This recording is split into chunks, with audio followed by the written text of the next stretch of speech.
Maria Sklodowska.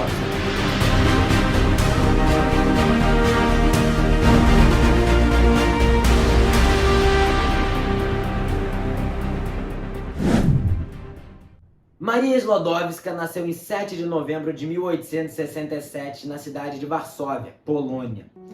Uma filha de uma pianista, de um professor de matemática e física.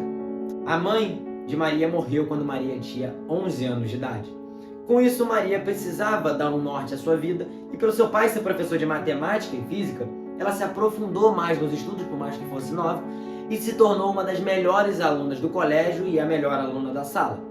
O problema é que quando ela chega na faculdade, quando ela vai fazer a faculdade na Polônia, ela não vai poder fazer essa faculdade. Porque naquela época havia uma ditadura russa que não permitia que as mulheres pudessem estudar. Então a faculdade não era permitida para as mulheres. O que aconteceu? Ela juntou-se com a sua irmã e as duas foram para uma instituição clandestina de ensino, onde Maria dava aulas. O problema é que aquilo não era o suficiente para Maria. O que ela queria era poder de verdade se formar em física e se formar em matemática. Foi aí que ela se muda para a França. Ela muda para a França para poder ir para a universidade. Maria então ingressa numa das melhores faculdades da Europa, a Universidade de Sorbonne. E lá nessa faculdade ela se forma em física e matemática. O problema está todo no momento que ela sai da faculdade e busca trabalho. Porque ela queria trabalhar nos laboratórios, mas as pessoas não a aceitavam pelo simples fato dela ser uma mulher.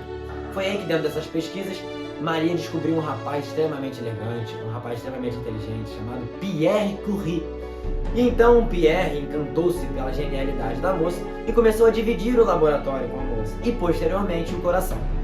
A cama também, mas aí quando é um projetinho formal da escola a gente deixa essa informação para depois. Bom, começaram a trabalhar, começaram a entrar em pesquisas e aí em 1896 um rapaz chamado Henri Becquerel, esse rapaz aí foi extremamente importante porque ele descobriu que havia alguma coisa no urânio que ele não sabia bem explicar, mas o urânio ele emitia um certo tipo de coisa que ele não sabia explicar, mas ele conseguia visualizar. O que ele fez foi passar essa missão para Pierre e para Marie, que posteriormente casou-se com Pierre. E então Maria, quando se muda para a França, troca o seu nome para Marie e quando casa vira Maria Sklodowska Curie por causa de Pierre.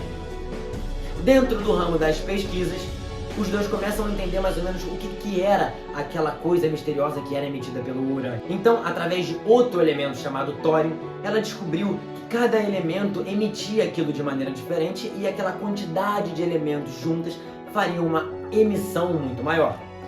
Foi aí então que ela percebeu que ela estaria quebrando as leis da física caso aquele conhecimento dela fosse verídico. Porque acreditava-se na época que o átomo ele era indivisível, e na verdade não. Nós descobrimos posteriormente, através de Thomson, que o átomo ele é divisível. Átomo, que vem da palavra grega, que significa indivisível. Na verdade foi descoberto que ele era sim divisível. Com base nessas ideias, dá para ver que Marie teve essa percepção antes. Através desse conhecimento de indivisibilidade do átomo, ela reparou que havia uma emissão. Foi aí então que em 1898, ela, Marie Curie e Pierre descobrem que o urânio não tinha capacidade de emitir aquela energia. Como ele não tinha aquela capacidade, necessitava-se de uma quantidade muito maior de coisas ou que tivesse algum elemento ali junto ao urânio. Foi descoberto então ali o polônio, que teve o nome de polônio devido à Polônia, que foi uma maneira de homenagear a cidade natal de Marie Curie, e o rádio, que posteriormente descobriu-se que aquela energia emitida era a radioatividade, a atividade do rádio presente naquelas partículas. Em 1902, Pierre e Henri são indicados ao Prêmio Nobel, mas a Marie não é. Então, se tem um problema dentro do comitê, uma discussão se ela deveria ou não, mas pelo machismo intenso da época, havia essa discussão se Marie deveria ou não.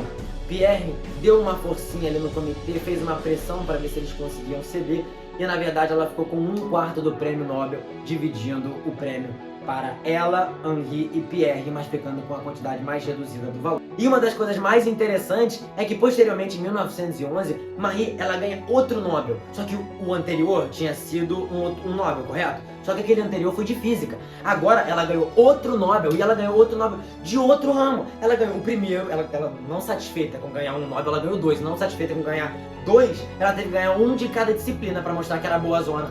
Ela ganhou 2, e cada um deles um ramo. O primeiro foi física e o segundo foi química. Olha que bizarro. Só que o que acontece? Ela estava tendo alguns problemas da vida pessoal em 1911. E aí o comitê já tinha aquele machismo, né, da última vez, então tinha aquela parte do comitê que não estava muito interessado em fazer com que Marie ganhasse o Nobel, mas é porque ela descobriu 2 elementos da tabela, né? Então fica difícil de não dar o crédito para a moça. O que aconteceu? Olha de quem que essa mulher teve apoio. Ela teve apoio de Albert Einstein. Einstein, que porra, olha Einstein, o que esse cara era? Esse maluco revolucionou as leis da física. Ninguém entendia ele, só ele se entendia. O resto só batia palma. E esse cara, o gigante da física na época, apoiou a decisão do Prêmio Nobel de Química direcionado para Marie Curie.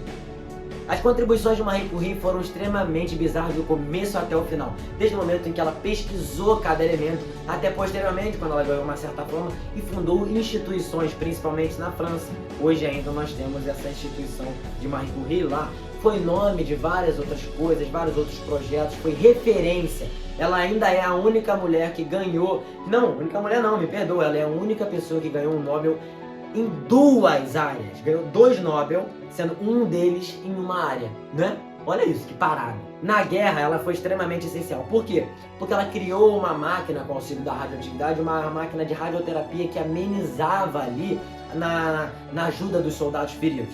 Então assim, contribuições dela não tem o que falar, essa mulher é incrível. Só que aí em 1934 ela vem a falecer por leucemia. E essa leucemia é a insuficiência da produção de sangue.